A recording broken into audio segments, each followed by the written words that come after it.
Welcome to Peter and Roughie's football show. We're on STV Edinburgh and STV Glasgow, weekdays 6:30. We're delighted to have your company, and the main talking points tonight. Hearts go top of the Premiership table. Celtic could snatch Scott Allan from under the noses of Rangers, but Ronnie Deila refuses to confirm or deny whether they are actually in talks for the Hibs midfielder. And St Mirren have been busy. They've signed former Aberdeen goalkeeper Jamie Langfield. That's just a few of the topics we will be discussing, as well as looking at last night's fixtures in the Premiership in the company of Alan Rough and Alex Rae. Delighted you guys are with us. Alec, of course, we'll talk about the Premiership in a minute, but I think we have to mention that clearly, with the sun out, Roughie has gone mad with his gear this evening. That top is very, very unique and only fit for a golf course. Sensational. That's the only word to say it. You caught me on the hop, as you know, I was gardening when you phoned me, so I tried to get here as quick as possible and didn't have enough time to change. So. Yeah, okay.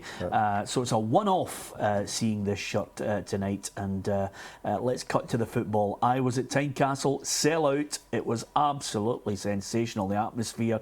The Hearts fans are really responding, getting behind the team, and in the end it was a poor Motherwell performance, I thought, Roughie.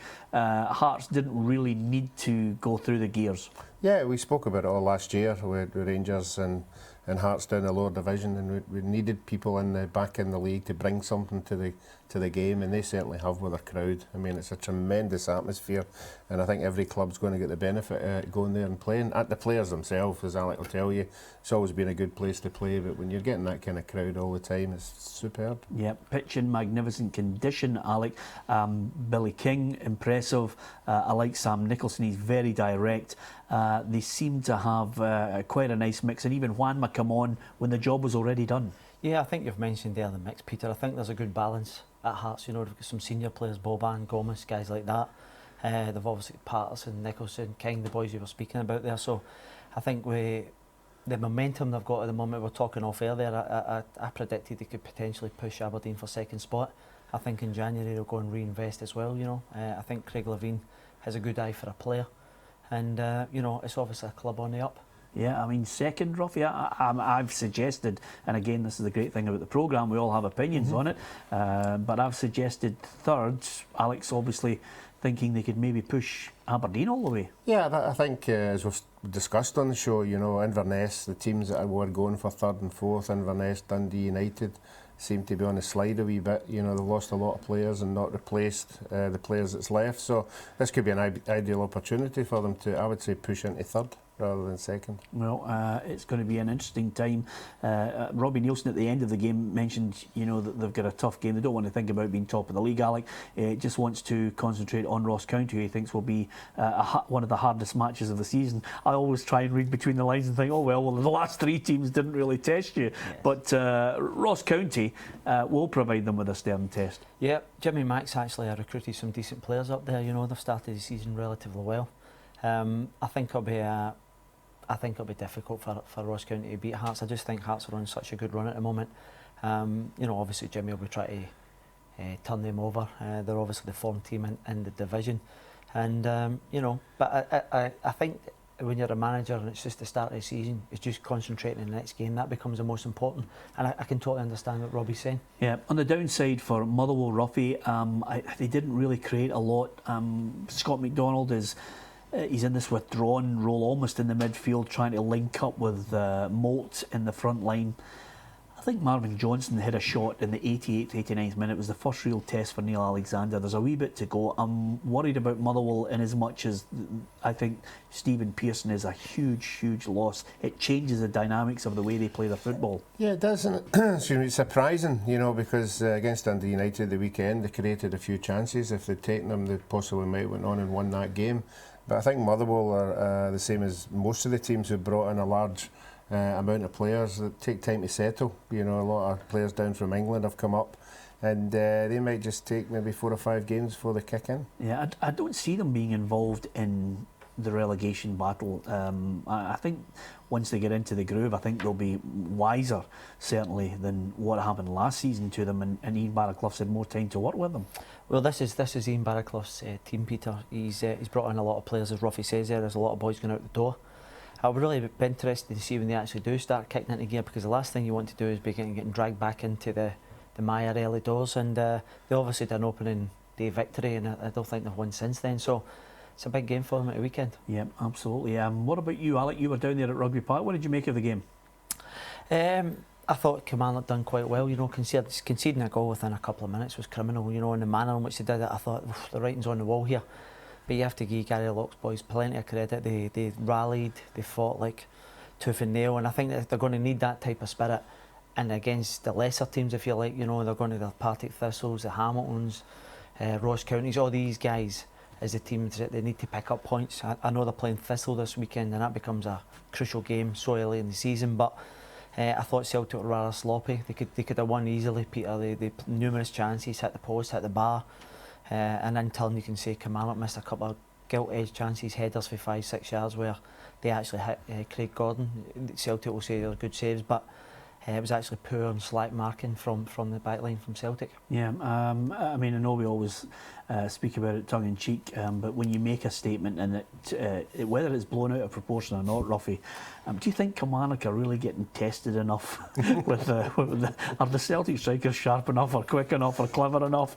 I mean, John Collins, this whole thing has haunted him all week. You know, when you look at it in the context, I think we've blown the line from John Collins way out of proportion. But Alex just mentioned there, taking chances. Aga Haraida from Malmo was there watching Celtic. He expects a better performance from Celtic next Wednesday in European competition. But, you know, Griffiths scored the first one. Maybe he should have scored a barrel load more over the course of the 90 minutes. Yeah, they certainly should have. They had this particularly first 25 minutes, and these are if you take your chances, then you go in and win the game quite easy. But as Alec touched on it, that's 2 or 3 times that the manager has said they were sloppy at the back, and certainly they're going to come up against better opposition in the European football. And if they're sloppy, then they'll get punished. I've got to say the boy Griffiths was on fire last night. Yeah. You know, he could have scored 3 or 4. Peter, some of the chances he created for himself, you know, hitting balls across people through their legs, and the goalkeeper for Kilmarnock was in fine form. So, you know, although he only scored the one, he was in good form. Yeah, 2 particular points I want to mention to you, Alec. First of all, Beaton, it was an absolute screamer. I mean, it's not that he's reinvented himself. I think he's been given the platform now to show people what he can do. I've got to be honest with you, that's the first time I really took a close eye on him. He was comfortable, he was cruising through the game. But the goal he scored was top drawer. The keeper had no chance at all, and maybe about 35 yards, he just rifled it. And he peppered the goals several times last night, and he's obviously got that in his locker. And as you well know, if you've got a midfielder who can pitch in with goals, it's a big bonus. Yeah. Give me your thoughts on the penalty, because Roughie, we talk about it week in, week out. I mean, if anybody who's of a younger age, maybe under the age of, under the age of about 30, all you need to do is go to YouTube and put in Vitor Panenka 1976 European Championship final. The penalty is to actually win the European Championships, and he dinks it over one of the world's best goalkeepers at the time, Sepp Maier. Higginbotham last night. Yep. Oh.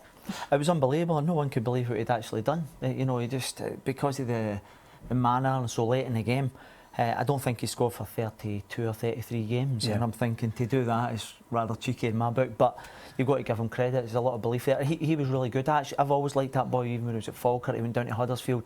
I thought he's got something about him. He's always looking to go and beat people and create things, and I think he's one of the players that I enjoy watching in the SPFL. Yeah, we liked him, Roughie, when he was playing for Partick Thistle. I mean, when he's on his game, he can absolutely torment the opposition. Yeah, there's not enough players in the game that go by people. You know, and I've got a wee trick as well. He certainly has it, and I think we saw possibly the goal of the season that Motherwell. Yeah. Remember when he picked the ball up and went by 5 or 6 players and rifled it.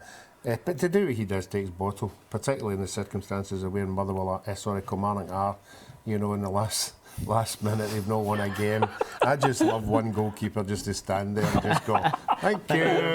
Well, I was actually going to say to you, because of the way Alec had set it up there, if you run up, you dink it, you know, it's the equalising goal and the keeper goes like that. What you do is you start running for the exit rather than running for the tunnel, because the manager would absolutely have you. Well, the fans down at Kilmarnock would have absolutely murdered them as well. They put so much into the game. You know, they were fighting tooth and nail just to stay in the game, and If you say, if you chipped it into the goalkeeper's hands, it would have been an absolute nightmare. Even more so against Craig Gordon. I mean, Craig Gordon has got a great presence in the goal. Yeah. He's a big boy, you know, and takes a lot. He said he'd made up his mind. It didn't matter who it was, he was going to do it. But all credit to him. Yeah, absolutely. And he lives to fight another day with that one. It was audacious. Gallus is another word that I think we can all come up with regards to it.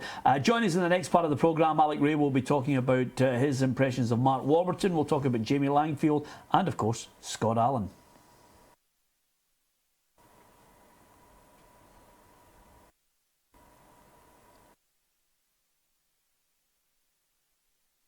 Is that Motherwell game you were talking about? Here we go.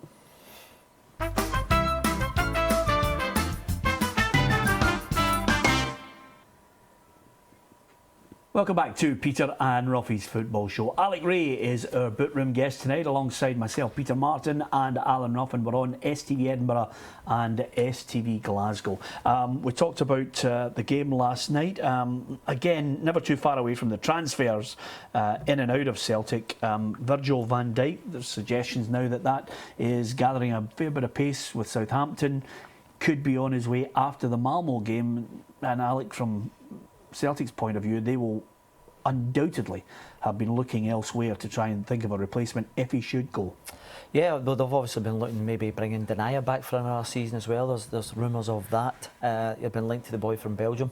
His name's Michel, something like that. He's a young up-and-coming player, about 22, with a bit of potential. So he would fit into the Celtic kind of philosophy in terms of buy them cheap, develop them for a couple of years, and then obviously do a similar thing as it's Van Dijk situation with Southampton. Yeah. Does it make sense in your mind, Roughie, this whole chat about Scott Allan? Because if anything, Ronnie Dyler today is, neither confirming or denying the chat about trying to sign Scott Allan from under the noses of Rangers. But Celtic have a bit of leeway in the fact that they could give Hibs Dylan McGeoch on a full-term deal. And there's a suggestion that maybe even Callum McGregor could be thrown into this. Yeah, I think the biggest question of the lot is for Scott Allan to answer. It's great moving to a big club, there's no doubt about it. The wages are better, everything that goes with it. Playing with Rangers and Celtic is fantastic, but as a player I'd be saying to myself, am I going to get a game? And then how often am I going to get a game? Yeah. Because Celtic have got a fair quota of midfield players there with international experience, and it's great walking in the front door of a big club. There's no doubt about that. So I think it's a player that's got to make up his own mind. There's two elements to this, Alec, and you can give us your thoughts on it. And the first element in this one is quite simply there may well be a cash incentive that Celtic can sway this and give them Hibs a player as well that might sweeten it or soften the blow. But does he play? Is he, a product that can add something to Celtic?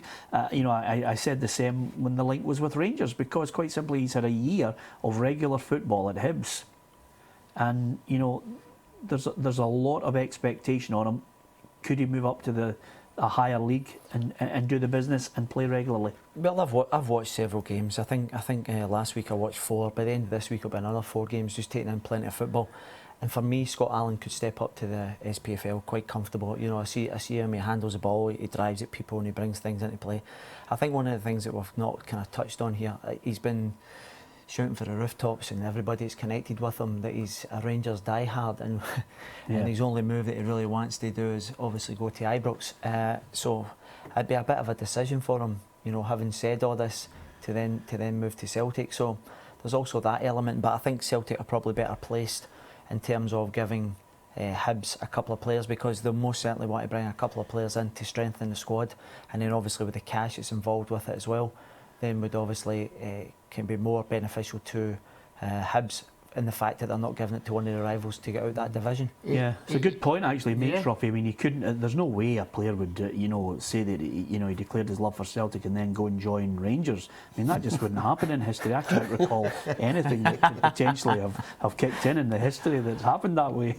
Yeah, I think I know where you're coming from. But, and a big hello to Maurice Johnson if you're watching the show out there in America. I think he falls into the category on the playing side like Derek Riordan. Derek Riordan was by far the best player in Scotland when he went to Celtic, but his work rate never fell into the ethic of playing in a team like Celtic, Yeah. and we look where he is now. I think if Scott Allan was to go there, we all know he's a wonderful player. He's great to watch, but when there's a bit of battling going on, that's when he might get found out a wee bit. Yeah, and with that in mind, I mean, as players are coming and going right across the SPFL clubs, there's a wee suggestion that Anthony Stokes could be on his way to Burnley. There's no doubt that Celtic will start to offload some of the players that are just gathering dust, and Stokes seems to be way out of the picture. Yeah, if you're going by team selection and where he is at this precise moment in time, it looks as if that is the case. Maybe words have been spoken, maybe they've decided that's the way it is.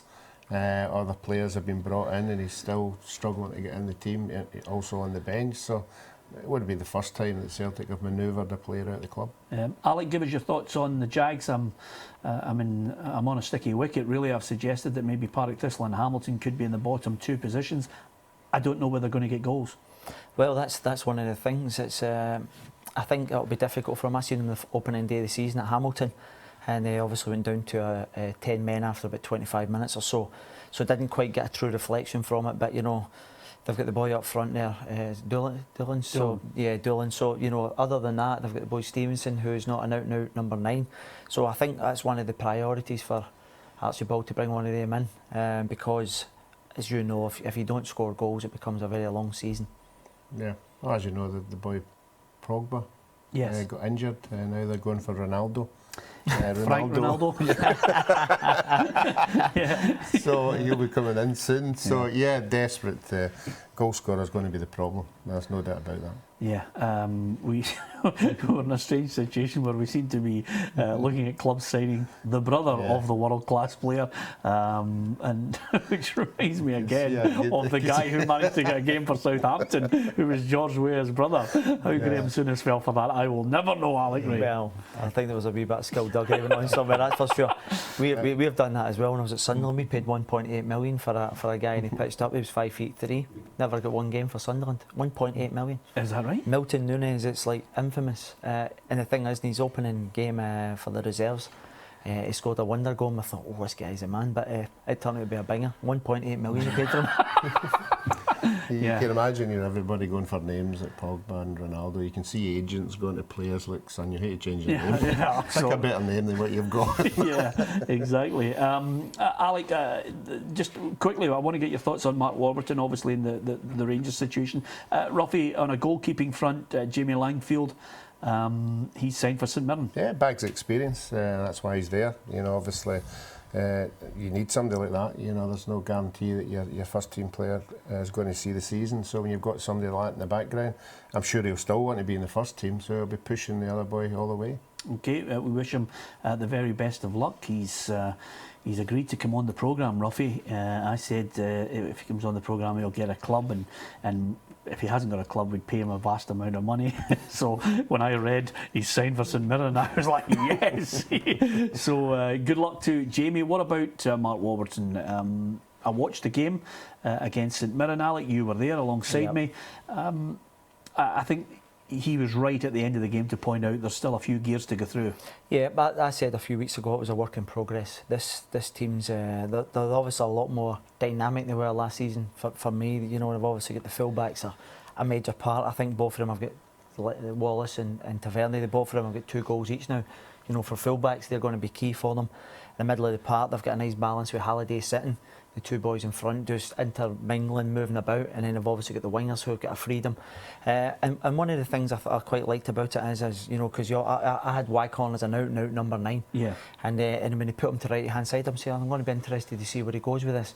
And I thought he was brilliant when he went there because he can check and come into the left. Yep. And then have a shot. And he likes his step over. And then he can also do the feint to get down the line, which is unusual for a left-footed player to do it, to go into his right foot. Yep. And he caused all sorts of problems later on as the game was opening up. But no, I think it's a work in progress. I think they're still looking to bring in a couple of players.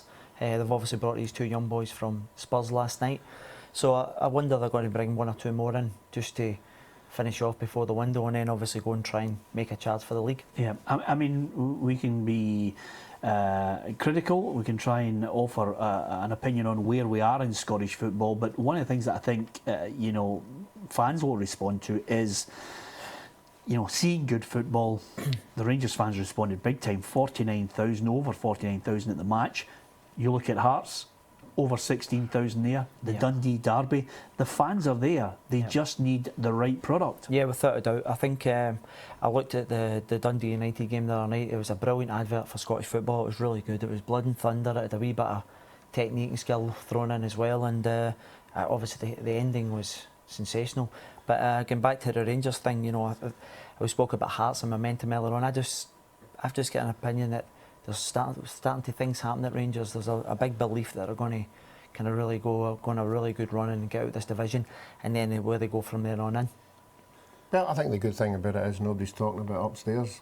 Nobody's mentioned it. Nobody's interested. You know, if there is things going on behind the scenes, they're doing it the right way. They're keeping it quiet, and the players aren't worrying about it. And you can see that by the way they're playing. Yep. Thanks to Alex Rae for joining us on tonight's programme. Hopefully, if you enjoy the football chat, try and talk about as many clubs as we possibly can as the transfer window gets ever closer to closing. We will keep you up to date with all the movers and shakers, and of course talk about football and get the opinion from the likes of Alec as well. Join us if you can tomorrow night at 6:30 when we'll do it all again. There might be a few players in and out at your favourite club. From Alan Ruff, from Alex Rae and myself, Peter Martin, thanks for watching.